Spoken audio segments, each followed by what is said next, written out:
तर पिंपरी चिंचवड ड्रग्ज प्रकरणाला धक्कादायक वळण लागले। ड्रग्ज प्रकरणात पोलीस उपनिरीक्षकाचा सहभाग असल्याची माहिती समोर आली आहे। पोलीस उपनिरीक्षकाला अटक सुद्धा झाली आहे आणि या प्रकरणी पोलिसांचा अधिक तपास सुरू आहे। पिंपरी चिंचवड ड्रग्ज विक्री प्रकरणात पिंपरी चिंचवड पोलीस दलातील पोलीस उपनिरीक्षक विकास शेळके याला अटक केली गेली आहे।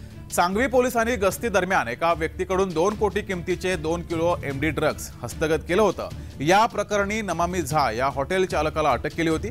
आता याबाबत धक्कादायक माहिती समोर आली आहे। निगडी पोलीस स्टेशनचे पोलीस उपनिरीक्षक विकास शेळके याचा सहभाग असल्याचं निष्पन्न झालंय।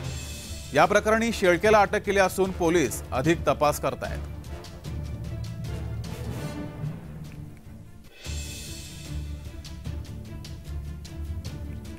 तर पोलीस उपनिरीक्षकाला अटक केली आहे। पोलिसाचाच या ड्रग्ज प्रकरणामध्ये सहभाग असल्याचं समोर आलंय।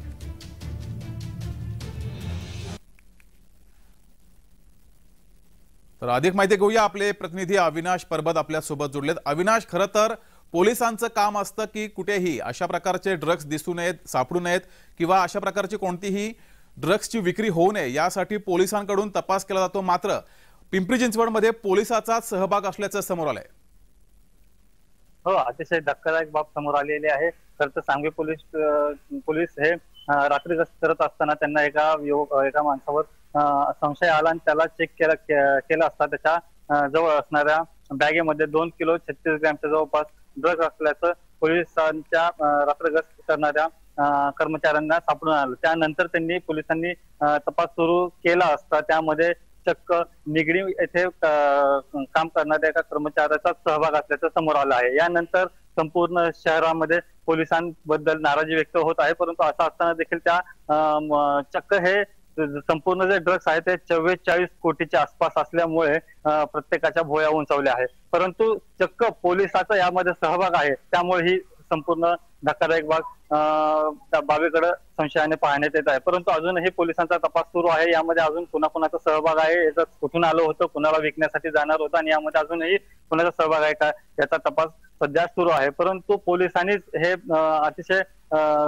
हे कृत्य केल्यामुळं नागरिकांमध्ये रोष आहे आणि आता काही दिवसांपूर्वीच आपल्याला माहिती आहे पुण्यामध्ये देखील मोठ्या प्रमाणामध्ये अशाच प्रकारचं ड्रग्ज सापडलं होतं। त्यामुळे नेमकं शहरामध्ये चाललंय काय असा प्रश्न आता उपस्थित होत आहे। मात्र अविनाश, पोलिसांचं काम असतं चोरी पकडणं, मात्र या चोरीत पोलिसाचा सहभाग आहे, याचे धागेदोरे कुठपर्यंत जातात याविषयी काय अधिक माहिती मिळाली आहे का? नक्कीच पोलिसांकडून अजून तसे तपास सुरू असल्यामुळे संपूर्ण माहिती समोर आलेली नाहीये। परंतु मागच्या वेळी पण पुण्यामध्ये जेव्हा ड्रग्ज सापडलं तर ते फक्त पुण्यामध्ये अशा मोठ्या प्रमाणामध्ये ड्रग्जची तस्करी होत आहे का असा तपास करत असतानाच हे पुण्यातच नाही तर राज्याच्या बाहेर नाही तर देशाबाहेरचे देखील संपर्क असल्याचं समोर आलं आहे। परंतु आता या ड्रग्ज प्रकरणामध्ये हे धागेदोरे नेमके कुठपर्यंत पोहोचतात हे आपल्याला आता येत्या काही दिवसामध्ये समोर येणार आहे। धन्यवाद अविनाश, दिलेल्या या माहितीबद्दल।